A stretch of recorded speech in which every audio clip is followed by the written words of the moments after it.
The human race is one of the wonders of the universe. We may be unique. And of all our remarkable properties, one stands out. It is that we are restlessly drawn to ask questions like, why are we here? What is the purpose of life? The great civilizations and cultures of the past came up with various answers, all unsatisfying, because they were made up rather than being properly investigated. So, can science come up with something better? I think so. It may sound presumptuous, but I believe science can tell us why we are here, tell us the purpose of human existence. The answer is an optimistic and inspiring one.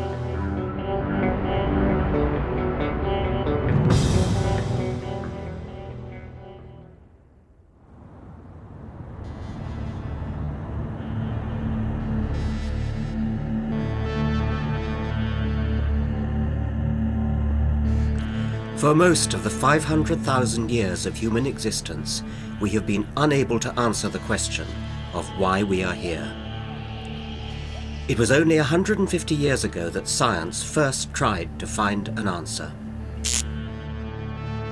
In 1859, Charles Darwin published a book that changed the world. When Darwin first got up the courage to publish The Origin of Species, it shook the spiritual foundations of his age.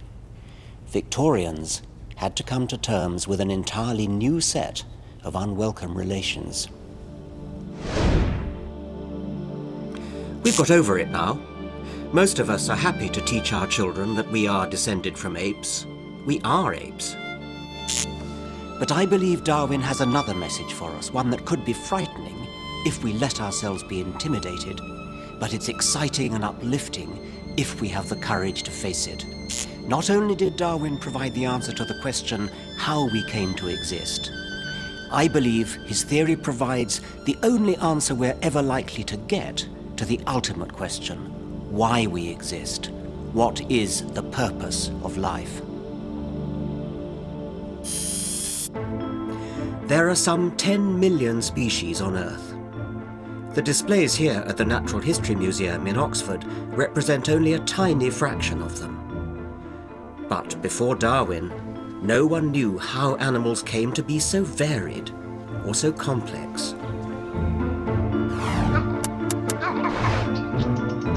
Every last detail of every creature's body and behavior seems exquisitely tailored to its environment. The platypus's webbed feet are built for efficient paddling, and its duck bill is a radar, electrically sensing its prey in the mud. As for the cheetah, its sleek and nimble body is a formidable machine for catching prey. For centuries, people tried to understand why animals were so perfectly equipped for their tasks. They assumed that there was only one explanation: the natural world was designed, and the designer was God.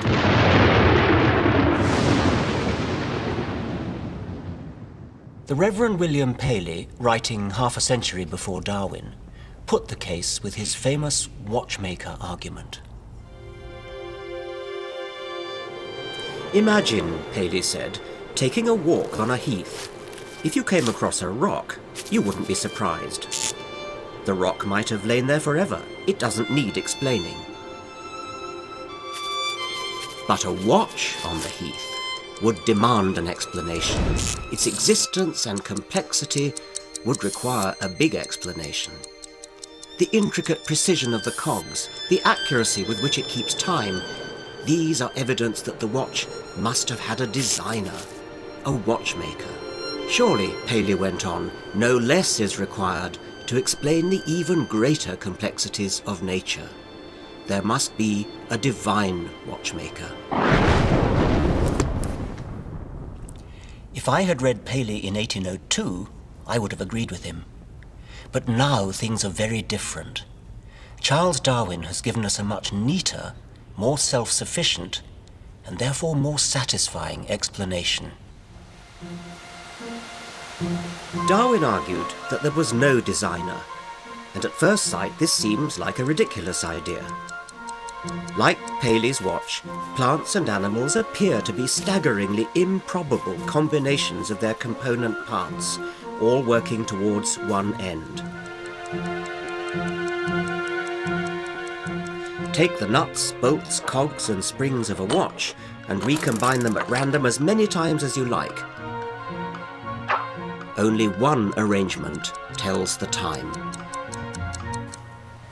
As the astronomer Fred Hoyle put it, the possibility that the parts of a living organism would spontaneously come together by sheer luck is about as likely as a hurricane blowing through a scrapyard spontaneously assembling a Boeing 747. So how does nature do it? Even a fly is arguably more complex than a 747. If there is no designer, how did the complexity and variety of life come about? There's a clue to how the process works in many people's back gardens. There aren't many times when the pigeon has played a starring role in science, but it was this commonplace bird that started Darwin on his journey of discovery. Darwin noticed that pigeon fanciers were able to breed new varieties. By carefully selecting mates, they had turned the ordinary pigeon into dozens of weird-looking birds with weird-sounding names. There were fantails, Jacobins, short-faced tumblers, and a score of other varieties. Darwin knew these all originated from one bird, the rock dove. And the pigeon breeder, Pat Pratt, can demonstrate that Darwin was right. If our fancy pigeons are allowed to breed as they like without any intervention at all from us, then in no time at all they will revert to this wild type. Usually the first or second crosses from our fancy pigeons will show some return to the drab blue colouring of the rock dove. The effort to create different types is called artificial selection. But perhaps, Darwin reasoned, a similar process could occur in the wild. But how could selection work in nature without a divine pigeon breeder to do the work?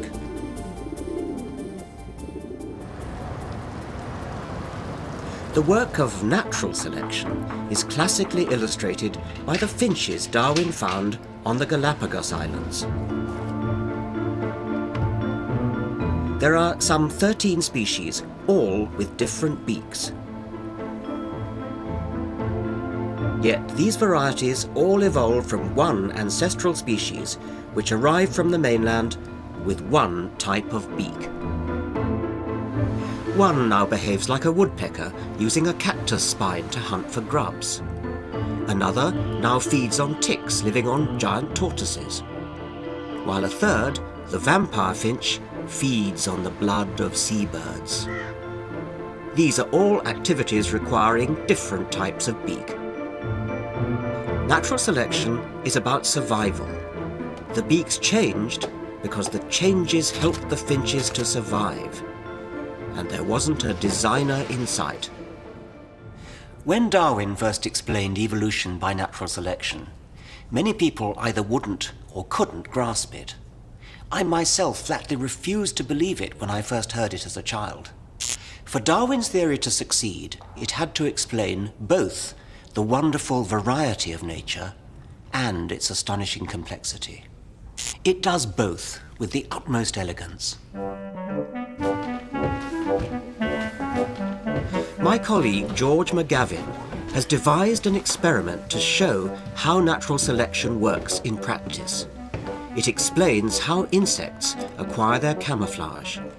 They do it tiny bit by tiny bit.